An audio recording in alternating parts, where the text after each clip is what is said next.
Hi, I'm Stuart Ball here with the marvellous Mr. Paul Gilbert at the NAMM Show 2008.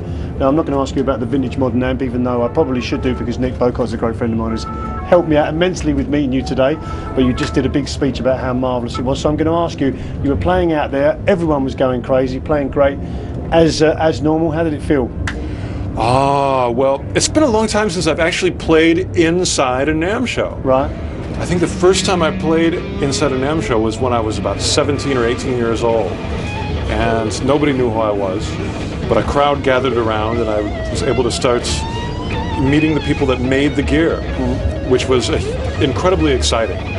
And because I've always, as all guitar players are gear hounds. Absolutely. We love the instruments, we love the amplifiers, we love the effects and the knobs. And so to meet the people behind the gear, to meet the people who work at the companies, is really, really cool. And then to have them eventually give it to you. Well, it's stuff that's, I mean, as maybe as a kid you fantasize about the giving, but it becomes more of like, this is the gear that you use every day. This is the stuff you use on stage, the stuff you use in the studio. This is your art. This is your, to me, a guitar is like a part of my body. And the amp is like, an extension of that. And, if the wrong one, and that's like being in the hospital, I need to have the right gear. If I get a good deal on it, that's all the better. But most importantly, it's a great place to search out and find the gear that's really going to fit, what you've got to say musically. Well, it seems a bit of synchronicity, because if you don't mind me saying so, and I hope you're not insulted by this, but after the Mr. Big thing, it turned, I don't know whether it was because you was unhappy, it seemed to, you seemed to go out of the limelight a little bit. Now you're back with the album, doing the G3 thing. We've all seen some of it on YouTube, whatever, obviously sounding amazing. And so you're really riding the crest of a wave again. You're with Marshall, biggest amp company in the world. How did you get from that stage to where you are now? Was it a conscious decision to get out there and be more in the public eye again, or? Well, after Mr. Big did really well in Japan. So I sort of took the easy road out and just went to Japan and did tours there and released albums there. And they sort of trickled out to the rest of the world, but Japan was really my focus. But recently I made my very first guitar instrumental record. All the other stuff I was singing on. So finally, since I've stopped singing, my career has taken off. So I've let the guitar be the voice, and it must be a more good. What's a better word for good? It's a more good voice. It's a better voice. It's probably a more defined route for someone like yourself to take. Well, one of the nice things about guitar is you can buy a better one. I'm stuck with my ratty old voice, and I can't buy a better one.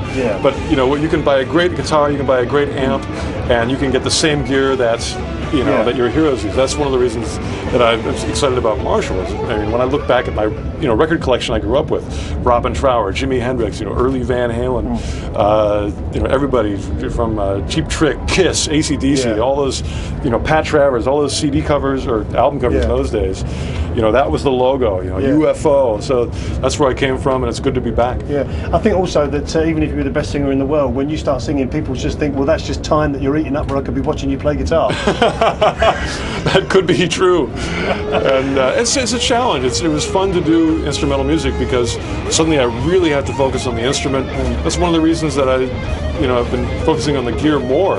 Is there's a lot more time that I'm playing guitar, a lot more time that I have to get different sounds, and different emotions, different dynamics, and so it requires even better, sweeter, more resonant gear. And the good thing is when you make solo records, you can call it what you like, and you can put what you like on there. You haven't got a record company saying, well, it's got to be this, it's got to be this, it's got to be this, which I would imagine Mr. Big was a little bit like that. Well, after we had that giant ballad, they're like, how about some more of those? But that was cool. I'll never complain about giant ballads that make you zillions of dollars. Money can be useful. And your education, can you tell us the name of the record just before I move on? So the brand new record, which will be out soon, is called Silence Followed by a Deafening Roar. Okay. Oh, brilliant. Silence followed by a deafening roar. Okay, brilliant. Sort of like the Standby. I just want to ask you one more thing. You have an educational DVD. I think it's a new one out fairly recently. Get the hell out of my yard. Close. That's a better one, actually. It's called just Get Out of My Yard. Get Out of My Plain Yard. and simple. Get out of my yard. I heard Scott Henderson screaming at somebody, although he said get the out of my yard in MI. Is there any? Is that like an old joke that? It actually just came. I did that record, and It was. Well, I'm trying to think. It's. What did I call Get Out of My Yard? I thought it was funny. Yeah.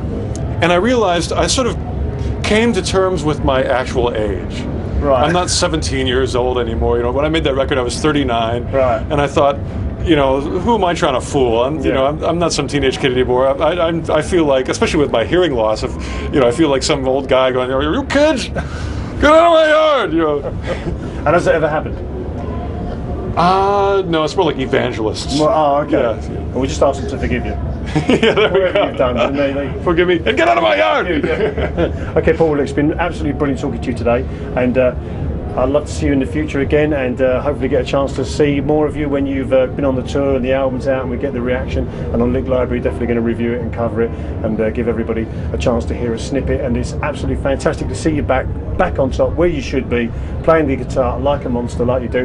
And congratulations and all the best. Thank you so much. Thank you very much. Thanks for letting me be on TV.